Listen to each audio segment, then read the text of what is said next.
It can be quite depressing when you learn that the millionaires of the world are paying a smaller percentage of tax than you are. Is the system rigged towards them, or are they just employing some effective strategies to minimize the amount they pay in taxes?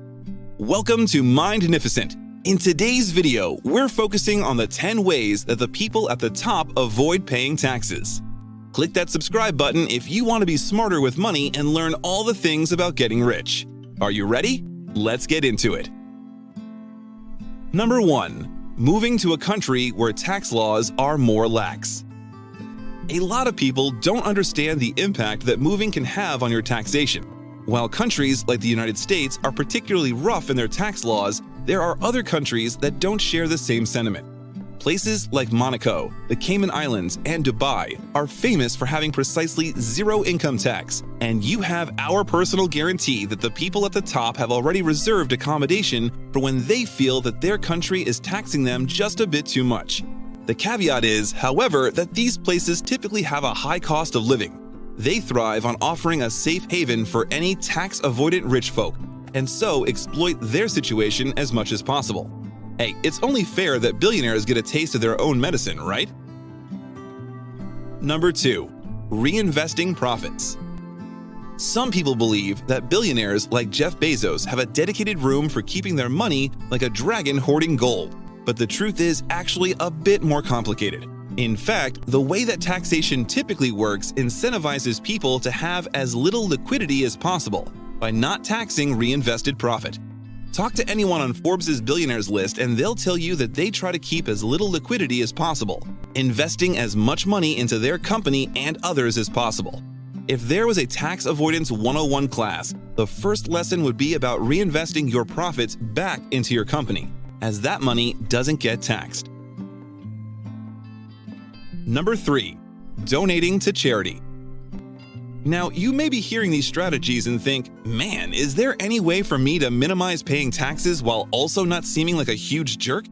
And we get it. Exploiting legal loopholes and jumping through hoops to not pay the fees that everyone else pays can seem a bit bad. But there are ways to avoid being taxed exorbitant amounts while also making the world a better place. Charity is one of the few places where your money cannot be taxed. Why would the government want to discourage the rich from giving to the poor? This is why many billionaires have foundations of their own. They find themselves with more money than they know how to spend and want to minimize their taxable income while also contributing to causes they believe in. Number 4. Deducting as much as possible.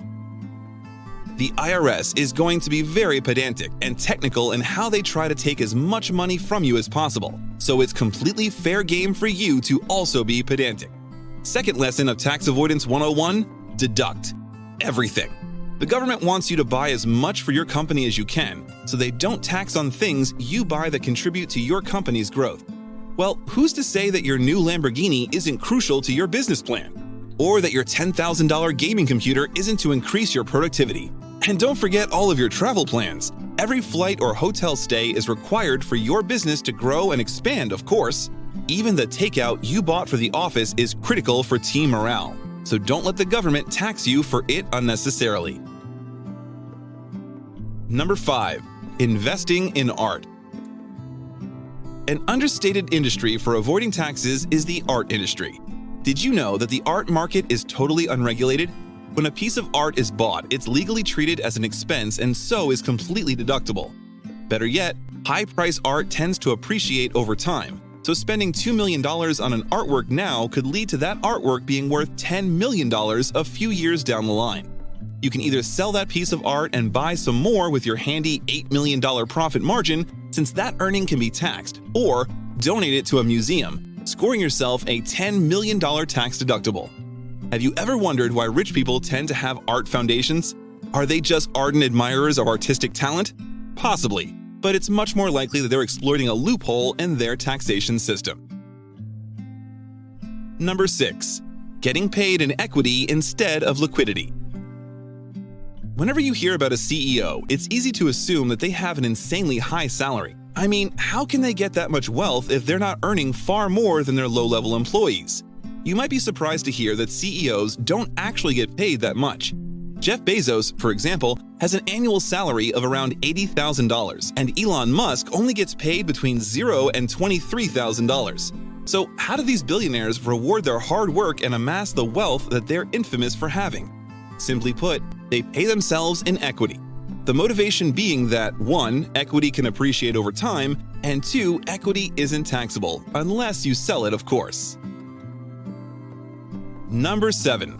Hiding their transactions using cryptocurrencies. You may have heard of cryptocurrencies like Bitcoin and Ethereum before, but don't be tempted to dump all of your money in them right away and hope that it'll be completely anonymous.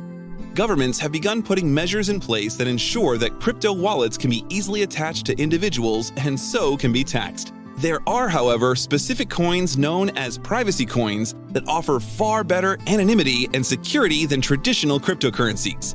These coins aren't technically illegal, but the treatment of them varies by jurisdiction, so make sure to research thoroughly. The idea behind these coins is that once you make money, you can spend it using these coins and your transactions won't be tracked by any money-hungry governments that want to use every available opportunity to tax you. They're pretty complicated, so make sure to do your own research into them. Number 8. Getting loans from the bank for quick cash. Now, we've given some pretty good reasons as to why you don't want to sell your assets and acquire liquidity. The government will be on you like a pack of hounds. So is there any other way for rich people to get access to some quick cash without arousing the attention of tax agencies?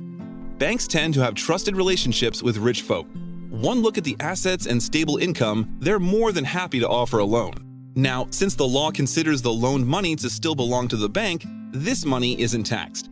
All that's required is that the borrower pays the bank back, and so rich people can get some quick, untaxable cash virtually whenever they want it. Banks love this arrangement too, since these loans are basically guaranteed to be paid back, so it's a quick buck for them too. Number 9. Filing for bankruptcy. Advising you to file for bankruptcy is admittedly weird-sounding advice, but hear us out. Say you were working a cushy, well-paying desk job, owning an impressive $2 million home and saving up $500,000. You want to start your own business, so you put a $500,000 deposit down on a $5 million office and get a $4,500,000 loan. A few years later, business is going terribly, and the value of your office is at a fraction of what you bought it at. Luckily, since you're a business, you can file for bankruptcy. Now, you'll lose the office and that bank will never work with you again most likely, but the law prevents them from taking your house or affecting any other part of your financials. The immense financial loss you suffer from this is technically tax deductible, and you don't have to pay income tax until you catch up to the amount of money you've lost. Number 10. Claiming things as their second home. It's no secret that the government hates the rich who waste their money on luxury, but it's also true that the government loves homeowners. So, the clever workaround many billionaires have employed is to declare your luxurious items as their homes. Think about it. They spend a lot of time on their super yachts to the point where it can legally be declared a home. The IRS lets you do this as long as your yacht has cooking, sleeping, and toilet facilities. The same logic can also be applied to motorhomes, so consider telling the government that your RV is your second home if you want to minimize your taxes. That's all we have time for today. Which trick do you like the best? Is it donating to charity, investing in art, or some other ways? If you enjoyed today's video, please let me know by clicking that subscribe button and bell notification button because more magnificent content is on the way. Thanks for watching, and I'll see you in the next video.